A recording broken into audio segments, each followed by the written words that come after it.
yang pelaku thrifting yang nolak-nolak itu ya saya tangkap duluan ya, berarti kan dia pelakunya, clear. Malah maju, malah untung saya. Coba yang ini, dia kan ngaku bahwa saya pengimpor ilegal kan, alhamdulillah.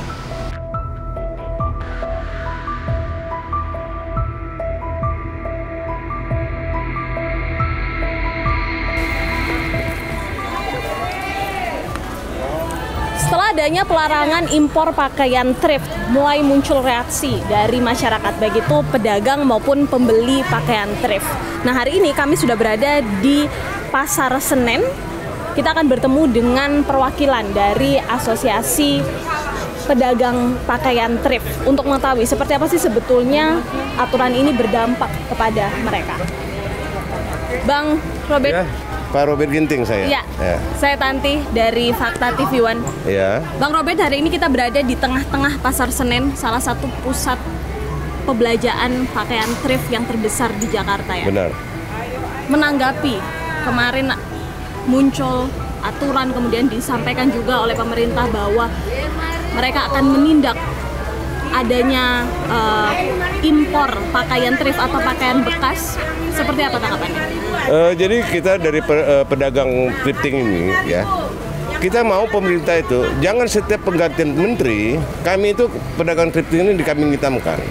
Oke, ini kan yang dipermasalahkan oleh pemerintah itu adalah bahwa yang dilakukan selama ini adalah ilegal ya, dengan menerima kemudian membeli barang-barang impor yang mana merupakan pakaian bekas dan kemudian dijual, dan akhirnya ini berdampak kepada UMKM atau kemudian industri di Indonesia, karya anak bangsa. Seperti apa, Tang? Kalau untuk industri, itu saya katakan tadi Bu ya, barang kami ini cuma 1,7% mengganggu industri. Yang mengganggu sedikit sekali barang industri ini, barang Cina hingga 80% mengganggu industri Indonesia. Sedangkan kami cuma 1,7%. Nah, kenapa kami didirikan?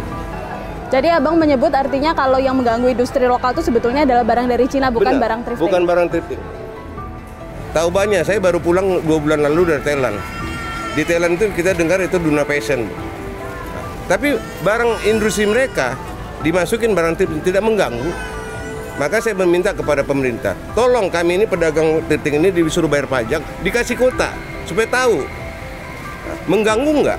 Apabila memang kami tetap mengganggu, bumi hanguskan. Tapi kami minta tolong barang Cina itu dibumi hanguskan dulu supaya industri negara kita ini maju. Kayak saya baru kemarin dari Cina. Di Cina itu ada baju batik dengan harga 30.000, Bu. Bisa nggak produsen Indonesia yang di Jogja di Solo menciptakan batik 30.000? Nggak bisa, Bu. Tapi barang Cina bisa. Nah, kenapa diizinkan masuk ke Indonesia? Kenapa barang thrifting tidak? Sedangkan ini barang thrifting, bukan barang second, Bu. Ini stock clock. Amerika aja nerima. Artinya? Stok barang kita di Indonesia cuma 2 musim, musim hujan dan musim kemarau. Di Cina, di Korea, di Jepang itu 4 musim, musim semi, musim musim dingin, musim hujan, musim kemarau ada. Nah, sehingga mereka punya stok yang tidak bisa diperdagangkan lagi, makanya mereka kirim ke Indonesia. Nah, jadi bukan barang pakaian bekas manusia. Kami juga tahu menjaga harga diri bangsa kita. Nah, jadi tolonglah kepada Bapak pemerintah, izinkan kami bayar pajak. Jadi ini bukan sampah atau limbah dari tidak negara sampah lain yang diterima. Dan ini masuk tahun 75, Bu. Ketepatan di Tanah Karo.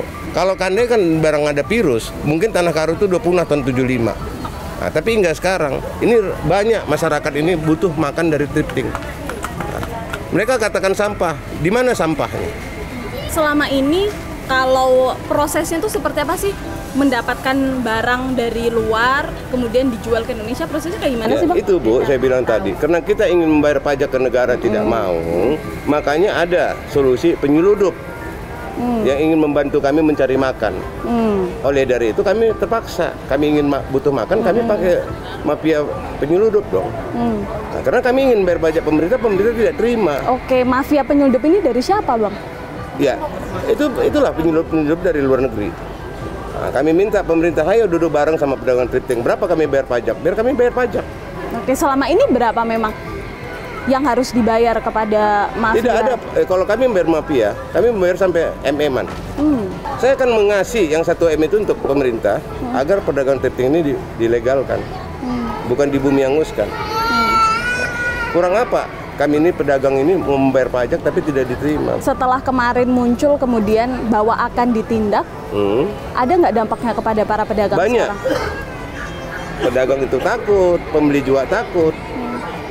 Apakah itu mau pemerintah menakut-nakutin masyarakat? Dan terlebih ke Pak Pramono selaku Gubernur DKI. Nah, Bapak tahu nggak ini gedung-gedung ini mengutang ke Bank DKI, Pak. Kenapa pada saat kami mengajukan kredit ke DKI dengan modal usaha thrifting, Bank DKI nerima. Sekarang Bapak mau bingungkan, benar nggak Pak Pramono?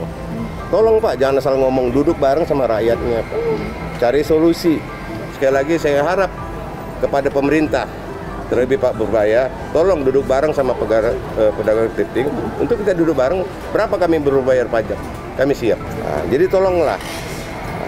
Tuntun kami masyarakat pedagang thrifting ini, bagaimana, kemana mau kami bayar pajak, agar kami tidak dikatakan ilegal, kami mau legal. Oke, Bang Robert, bisa nggak diceritain prosesnya masuk awal barang, kemudian distribusinya seperti apa? Jadi kita memesan barang ini di Malaysia. Nah, dari Malaysia itu kita sudah diarahkan ke beberapa ekspedisi. Nah, jadi kita tidak pernah ketemu, kita cuma hanya by telepon. Bayar, makanya masuk. Makanya saya minta kepada Pak Purbaya, tolong, jangan kami yang dirajia-rajia dong pelabuhan. Itu anak pintu Bapak masuknya barang-barang ini ya. Jangan setelah dari pintu masuk anak Bapak izinin, kami 2 kabik.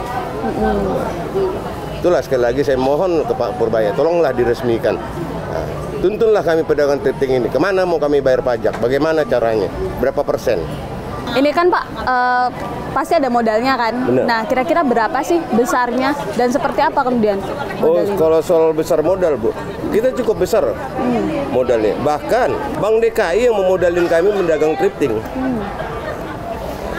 Jadi setahu saya, Bu, setiap mengajukan kredit, pasti kan mereka menanya, jenis usaha apa?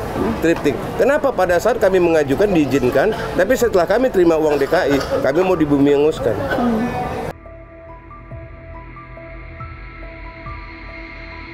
Jadi orang kan suka bingung, kalau itunya mati berarti nggak ada supply. Supply-nya barang-barang domestik harusnya nanti. Biar industri domestik juga hidup lagi. Dengan adanya thrifting, ngerasa terbantu nggak sih?